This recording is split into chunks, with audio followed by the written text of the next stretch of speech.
Welcome to the Joy of Leadership podcast on K Mozart, brought to you by Cobblestone Wine. I'm your host, Shar McBee.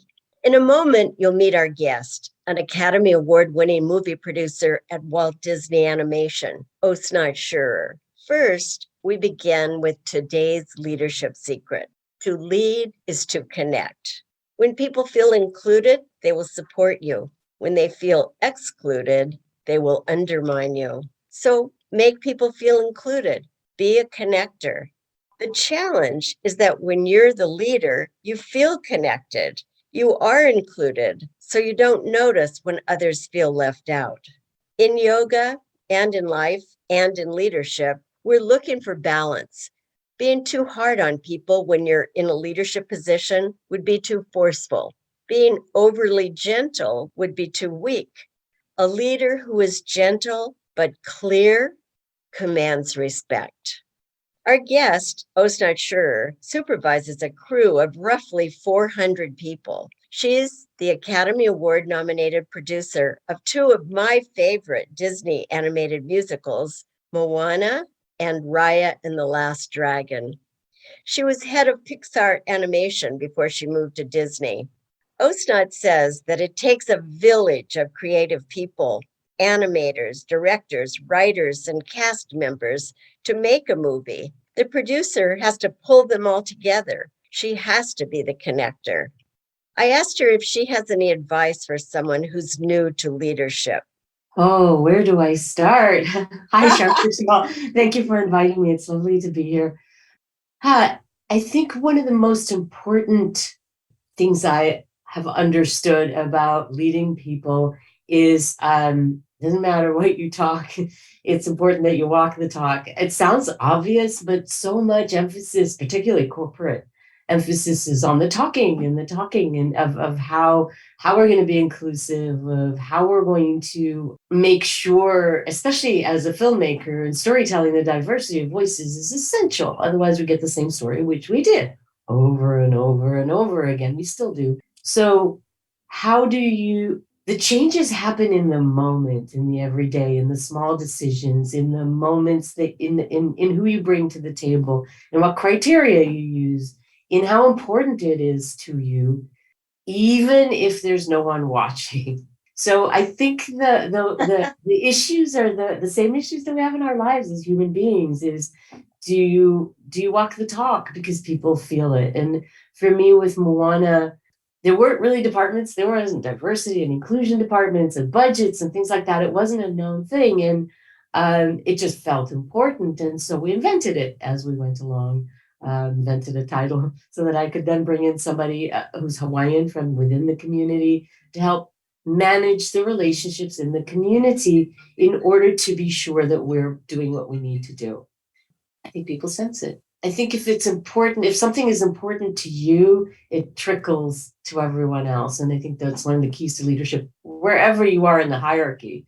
That's the other topic of, everyone's of us is a leader because we interact with other human beings. But yeah, I could go on and on, but I think the first and most important thing is if you're gonna talk the talk, then walk the walk.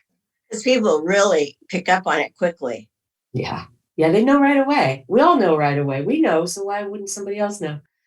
Osnat wishes that people would be more encouraging to young creative people. She advises that if you work in a creative field, try not to get too attached to your own ideas. Other people are creative too. Give them a chance. I liked this because detachment is a yogic principle. In leadership, detachment gives you power. Attachment to doing it only your way makes you weak. Detachment makes you strong and flexible.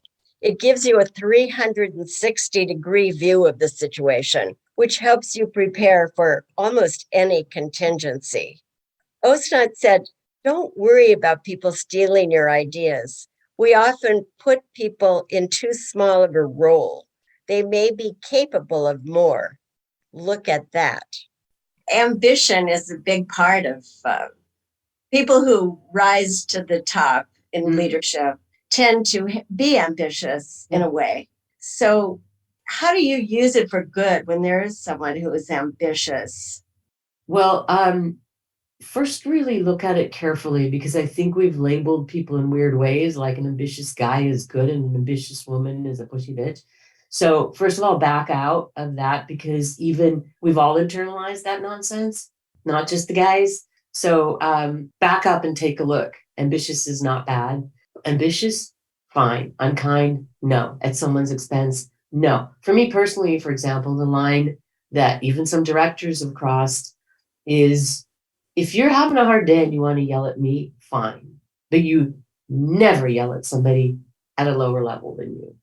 You can't do that. You don't have the right to do that anymore. You gave that up when you accepted leadership. Come yell in the room, come yell at me, whatever. And that, or not just yell, be unkind or, Yeah. So I think we each establish that for ourselves. And sometimes you have to help somebody in your group establish that. I love that you want to do more. I'll do my best to give you more to do or more interesting things and all of that to give you a chance to take initiative. You still have to show me that you know how to be kind to people, or you still have to show your ability to make them hear you, not just say, you know what I mean? It's that, like, help them develop some soft skills that won't make that ambition a problem. We've been listening to Osnat Shurer, executive producer at Walt Disney Animation. I've known Osnat for a long time. She takes great satisfaction in encouraging other people along their journey. I hope she has encouraged you today.